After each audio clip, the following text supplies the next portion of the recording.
Confiez-nous votre image et laissez-nous la transformer en une identité forte grâce à un accompagnement sur mesure et un suivi personnalisé. De la communication institutionnelle au marketing politique et commercial, Eshima vous apporte des solutions grâce à une parfaite connaissance des outils de l'information et de la communication.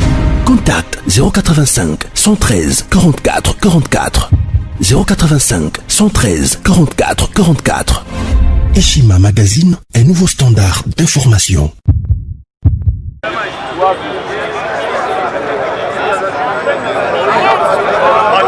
Batwasali Samboka, Nasawana na mesa boss Sambo affiche lelo pardon vraiment. Batwasali Samboka. OK, c'est OK. UDPS viva, viva. Bolembi? Somboli ebele bolembi na kitaki na. Donc voilà que sikanga base.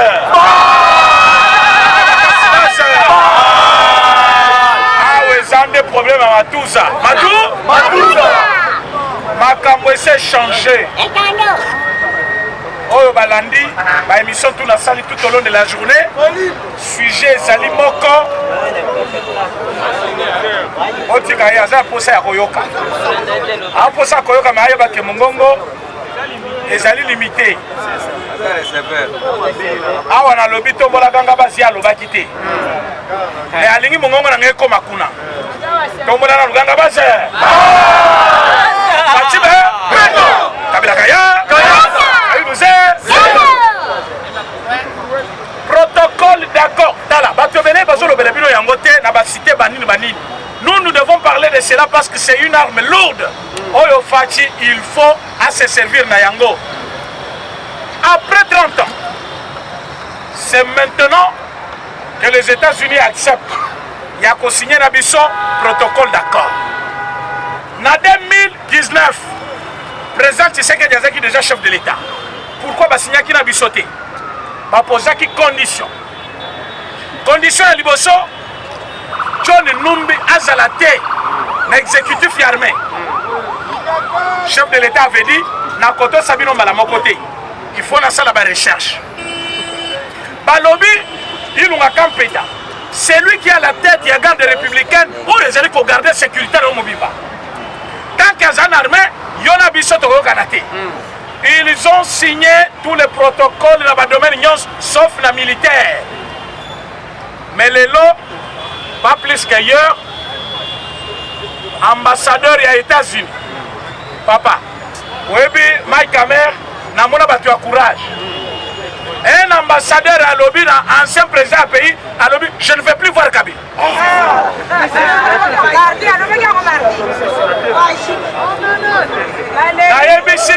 Ambassadeur des États-Unis d'Amérique dans un pays, c'est le représentant, il y a président des États-Unis d'Amérique. À lobby, je ne veux plus voir Kabila. C'est-à-dire c'est les États-Unis qui parlent. Et bon, il y a le rôle à Boy Komuna Kabila. Est-ce que Kabila est là? Kadhafi Azali?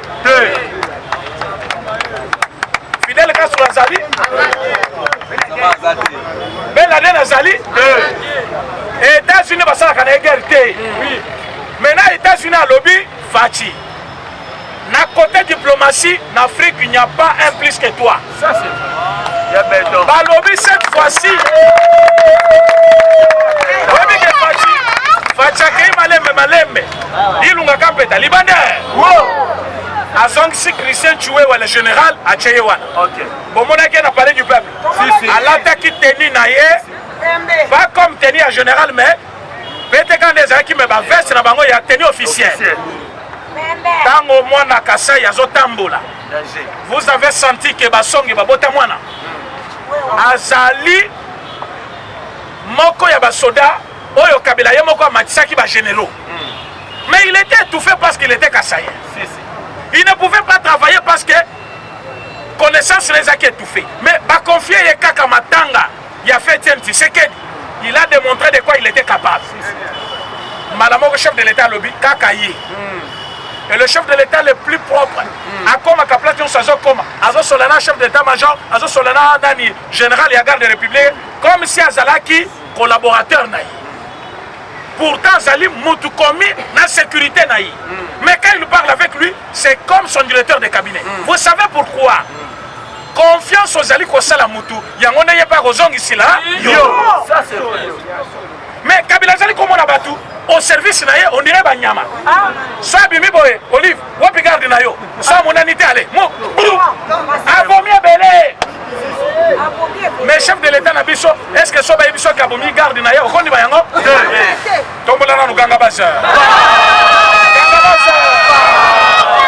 tango balunguli lunga kampeta bazongi si Christian Chouewa ordonnance ya souka ya chef de l'état alunguli John Numbi libande akamati tango fort alunguli fonction après ces fonctions musu États-Unis bazuma ibasokoli maboko balobi mabenyo sur Congo et kitana mai. Alors aujourd'hui on prend une nouvelle heure avec le Congo. Babengi ambassadeur préparer la cérémonie.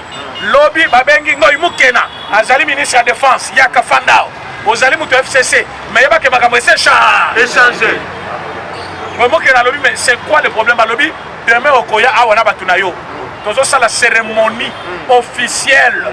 Na cérémonie wana il faut mutu na mutu ayeba musala na yango bomona ki babenga ki général chef d'état-major mbala musense balunguli ete mais balobaki na ye zwa étendard ya force des armées ope sango mutu babengi chef d'état-major général de force naval nakendaki kopesa ye bato baprêter confusion o balunguli général non balungulaki ete chef d'état-major azali kaka wana monsieur le général Mbala Moussens, Azawana.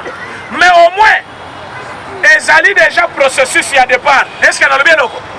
Donc voilà, c'est viva. Ah, Watoyaka na tribune d'honneur. On a koyoka réflexion ya politique ya Congo. Na la kakibino dans 2 semaines gouvernement kokoya. Oyo tozali kokende nango. Eza kokoya gouvernement ou pas? Kokoya. Ah, wana zali koya bisabino ke makambo ezali koya. Ce qu'on limite fanda na yo, mais États-Unis d'Amérique allaient appuyer la politique de la coopération militaire entre la RDC et les États-Unis parce qu'à comprendre une chose, il y avait une défaillance totale. Collaboration à la quitté. Il y a un temps où on signé protocole d'accord. Par accès, il y a 4 piliers. Pilier, il y a le lobby socio-militaire. Actes socio-militaires et anines. Il faut population armée na biso ba koma kosolo ko la baninga. C'est ça.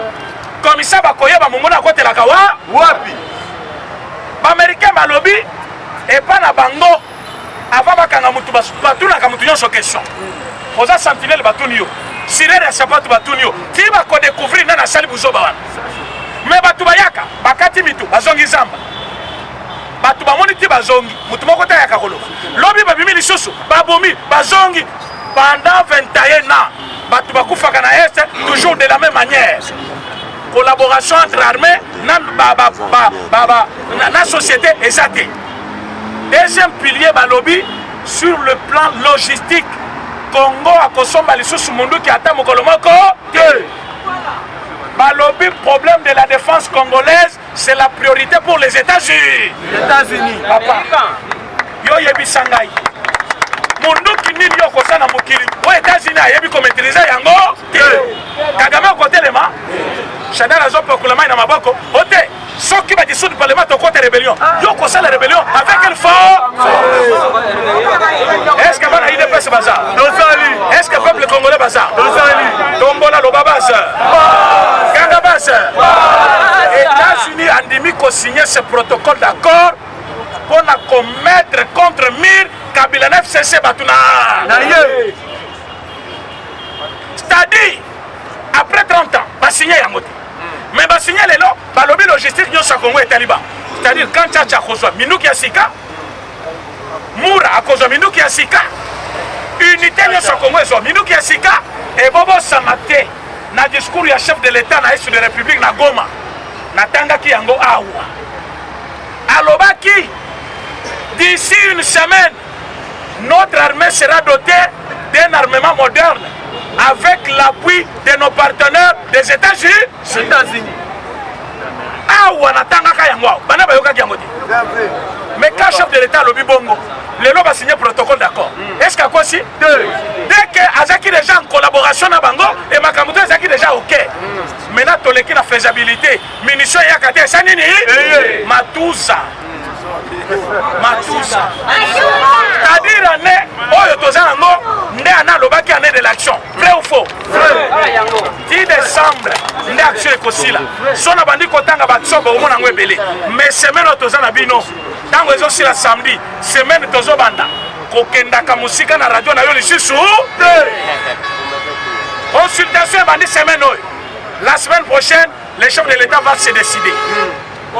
Je vous avais dit, concertation est différente de consultation. Il a consulté, il a les idées, et avant même de consulter, il avait déjà des idées. Et dans le discours même naïe, à Sabi Bissakia, qu'est-ce qui va suivre maintenant? États-Unis à côté, à place intérêt naïe, Ezali, a dit que l'FCC ça la bouzoba.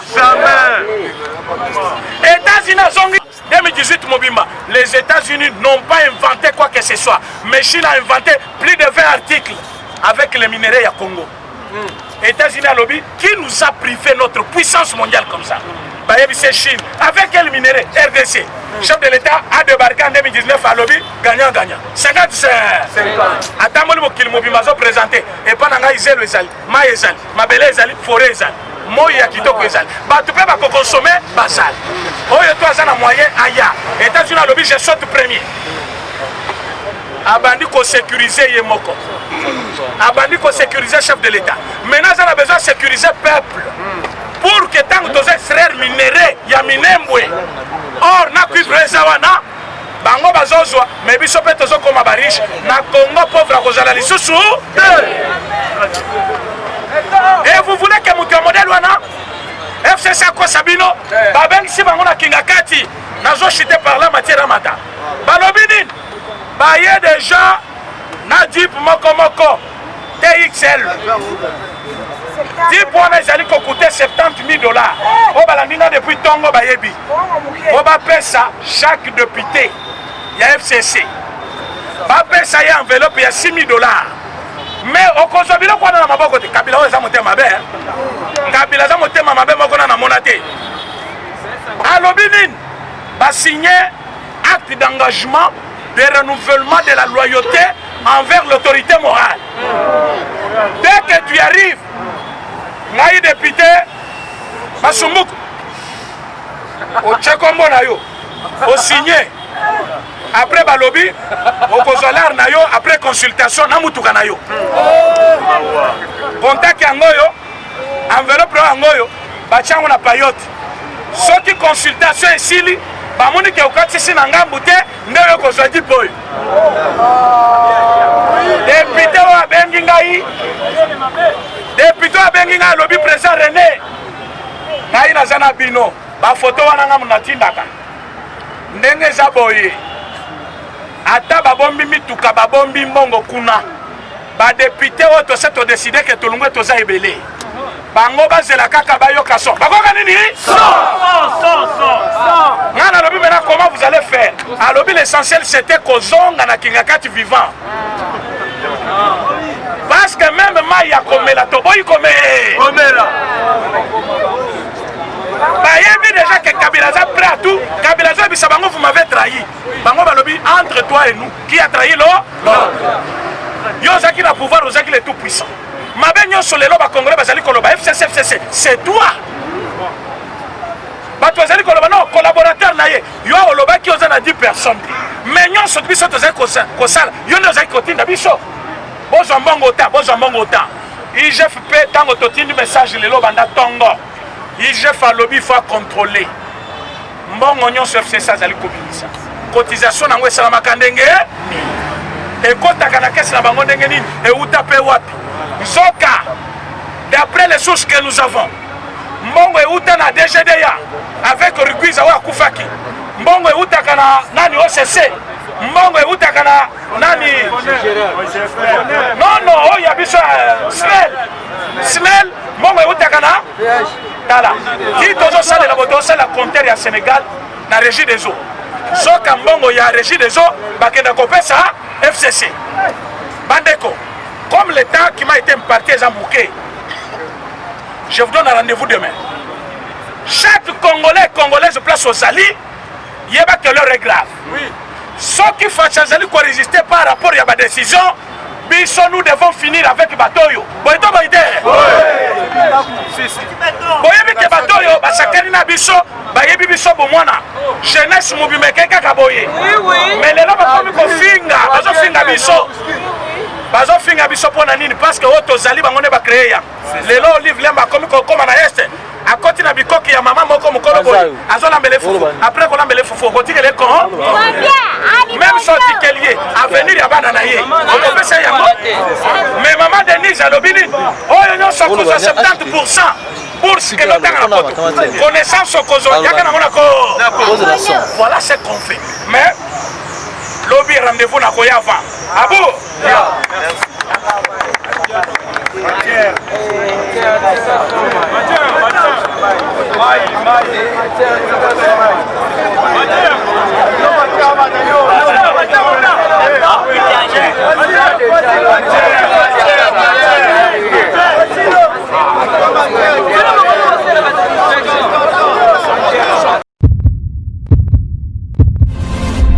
Eshima, votre magazine qui bat au rythme de l'actualité. Retrouvez la nouvelle édition. Exclusivité, alors que la RDC sort progressivement la tête de l'eau après la crise sanitaire Covid-19 ayant fragilisé les économies du monde, Eshima Magazine présente à la une de sa 15e édition la ministre de l'économie nationale, Acacia Bandou Bola, présente son bilan depuis sa prise de fonction. Relance économique, Acacia Bandou Bola Mbongo donne des signaux forts.